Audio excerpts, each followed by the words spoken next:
You know what's easy? Falling in love with the house. But you know what's harder? Figuring out whether the house is actually as good as the feeling it gives you.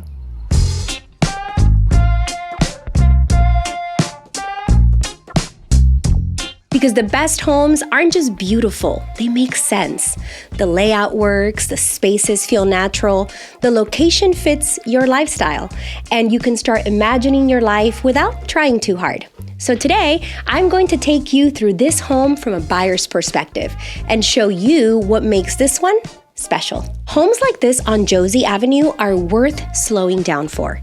Yes, it's a beautiful 1951 single-story home in the Plaza neighborhood, priced at $1,075,000. And yes, it has the original character, the beautiful oak floors, the backyard, and the location buyers absolutely love. But what really caught my attention are the things that you don't necessarily notice in the first 5 minutes of a showing. The expensive stuff. The things behind the walls, underneath the house, and above your head that can make a very big difference once you actually own the home. So today, we're going to take our time and look at how this home lives, what has been thoughtfully upgraded, what makes this particular pocket of East Long Beach so desirable, and of course, what I think is one of the most interesting opportunities on this property.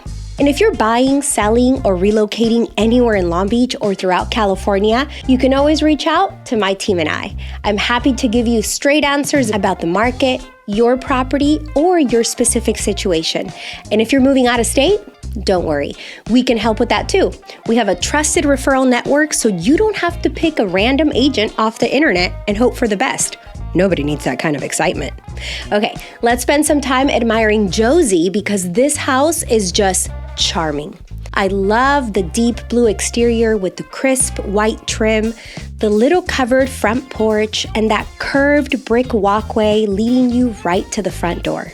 And then you have all of this mature landscaping framing the house, hedges, that beautiful established tree, and a lawn that gives the whole property such a welcoming feel. It has that quintessential 1950s California charm, but it feels very cared for and very current.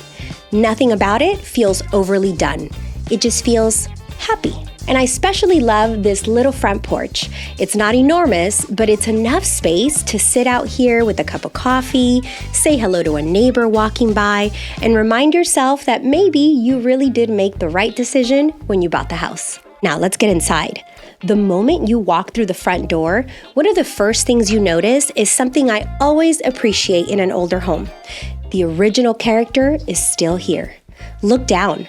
These are the original 1950s oak hardwood floors, beautifully restored.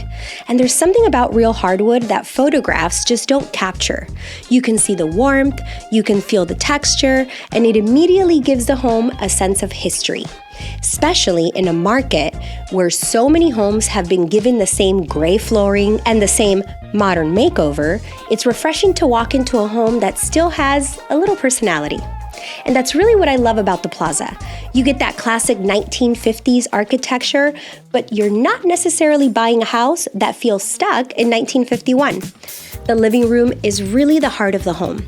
You have these large windows bringing in beautiful natural light, freshly painted walls, and a very clean, versatile backdrop. You could take this in a mid-century direction with warm woods and vintage pieces, or go much more organic and contemporary. The architecture gives you options. And then there's this beautiful crown molding that adds just enough detail without making the room feel overly formal. But my favorite feature in this room?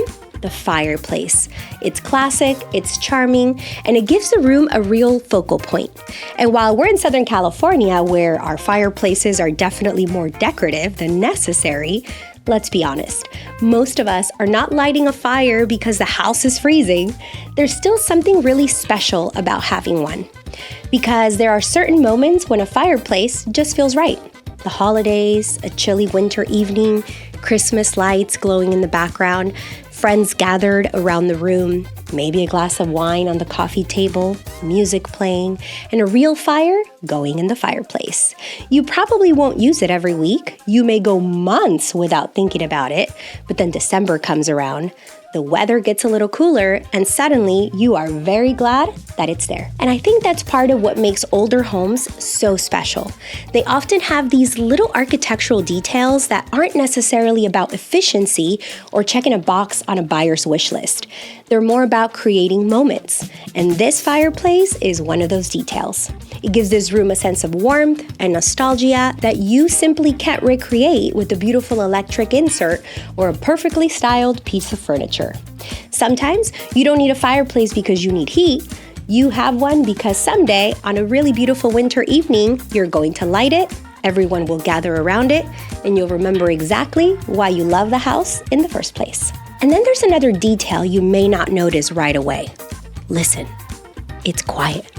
Those dual-pane windows aren't just bringing in natural light, they also help with sound and temperature control, which makes a difference in how comfortable the house feels every day. And that brings me to one of the things I think is the most important about this property, the upgrades that you don't immediately see. Because when you're buying a home, the beautiful details are easy to appreciate. The kitchen, the floors, the backyard, but the mechanical systems, they may not be the stars of the listing photos, but they're often some of the most important things to understand and that can cost you the most money. The good news is that the previous owners invested in major improvements here, and that's where this home becomes particularly interesting. Let's start with the plumbing. The home has full copper plumbing. For a 1950s house, that is a significant upgrade. Many homes from this era still have older galvanized plumbing, which can mean lower water pressure, corrosion, and eventually leaks inside the walls. Repiping a home isn't exactly the kind of renovation anyone gets excited about doing on a Saturday afternoon. So having that work already completed is a meaningful benefit. Next, the electrical. The home has a new electrical panel, bringing the infrastructure much more in line with how we live today. Because between our appliances, our home offices, our entertainment systems, and the ever-present possibility of an EV charger, our electrical demands are a little different than they were in 1951. And then there's solar. The home has a permitted 5 kilowatt solar system, which can help offset electricity usage and make those Southern California utility bills a little less painful. And I think we can all agree that anything that makes the electric bill less offensive is worth discussing. There's also a tankless water heater. Instead of constantly heating a large tank of water, it heats water as you need it. It saves space, improves efficiency, and means you're not doing the classic "who used all the hot water" investigation after everyone takes a shower. But one of the upgrades I find particularly impressive is underneath the floors. The crawl space has been professionally encapsulated and includes a dedicated dehumidifier. That means the space beneath the home is protected from moisture, which can help preserve the structure and reduce the potential for issues like mold, wood rot, and pests. Again, not glamorous, but very smart. And this is the kind of thing I want buyers to know about, because these are the improvements that can give you peace of mind long after the excitement of moving day wears out. Now let's talk about the kitchen. This is a very functional kitchen with plenty of storage, solid cabinetry, good counter space, and the kind of layout that actually works when someone's cooking. Because there are kitchens that look beautiful in a listing photo, and then there are kitchens where you actually want to make dinner. This one falls into the secondary category. And just off the kitchen is one of my favorite little moments in the house, this charming banquette seating area. Tucked into the corner, it creates a natural spot for morning coffee, a casual breakfast, or sitting down with a glass of wine while dinner is being prepared. It's the kind of space that may seem small on the floor plan, but adds a lot of character to the way the home lives. Right off the kitchen is also something that buyers consistently ask for in older homes: interior laundry. You don't have to walk through the backyard or into the garage with a basket full of laundry every time you need to do a load. It's inside, it's convenient, and frankly, that's where laundry belongs. Down the hall, you'll find all 3 bedrooms together on one level. No stairs, no bedroom upstairs that turns into a sauna in July, and no wondering where the kids disappeared to because they're on a completely different floor. It's a really practical layout. The bedrooms continue with those beautiful original hardwood floors and large windows that bring in plenty of natural light. The 2 bathrooms have also been updated, giving you a nice balance between the character of the home and the functionality buyers expect today.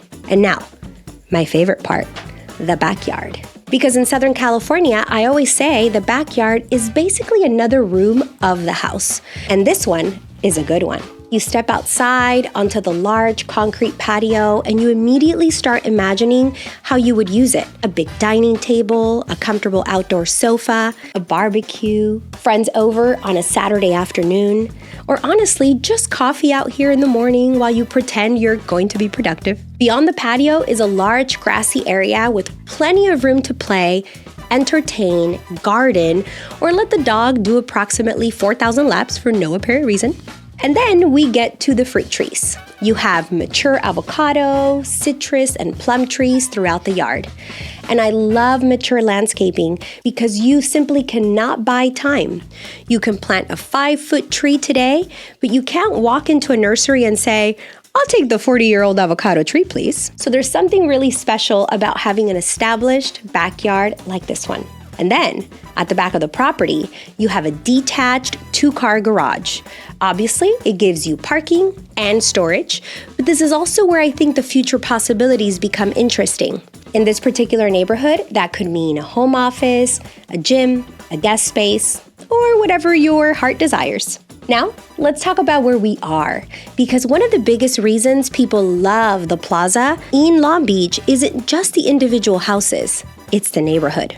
These homes were largely built in the post-war era, and you can still see the thought that went into the planning. Wide streets, mature trees, generous front yards, single-story homes, and a real sense of space. There are several classic floor plans throughout the plaza, including L-shaped, T-shaped, linear ranch, and the coveted U-shaped or atrium-style homes. Each one reflects a different version of that classic mid-century California lifestyle. And that's part of what makes walking these streets so interesting. You're not just looking at individual houses, you are looking at a neighborhood that was intentionally designed around a particular way of living. And then there's the lifestyle. Right across the street, you have access to the incredible Dorado Park complex, one of those amenities that really changes how you experience a neighborhood. You have an 18-hole golf course just down the road, along with Dorado Tennis Court and Pickleball Center, which has 15 lighted tennis courts.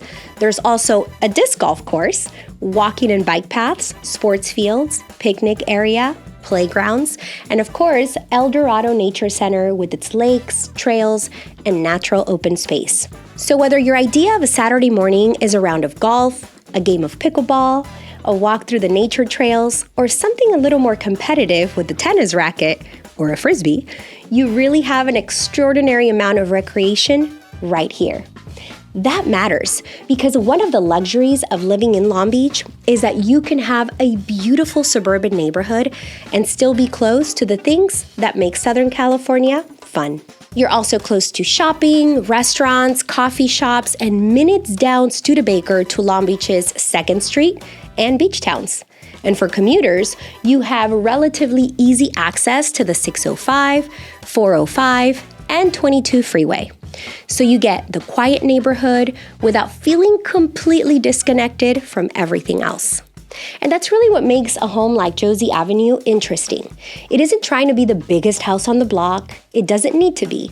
What it offers is something that can actually be harder to find. Character, functionality, a great location, a thoughtful list of major upgrades, and a backyard that gives you something you can't simply renovate into existence overnight. At $1,075,000, this is a home that gives you the opportunity to enjoy the charm of a 1950s Long Beach property without taking on quite as much of the maintenance uncertainty that can come with owning a home of this age. And for me, that's the sweet spot. You get the personality of an older home, but with many of the modern systems and improvements buyers want today. Plus, you get to live in the Plaza, which, if you know Long Beach, you know is one of those neighborhoods people tend to fall in love with and then have a very hard time leaving. I'll be bringing you more homes, neighborhoods, market insights, and all the little details that I know buyers and sellers should know before making one of the biggest decisions of their lives. And now I want to know, what was your favorite part of this house? Or are you already mentally making guacamole with those avocado trees? Do me a favor, let me know in the comments below. YouTube loves when you comment, and I read and respond to all comments. Thanks for spending a little time with me, and I will see you on the next tour.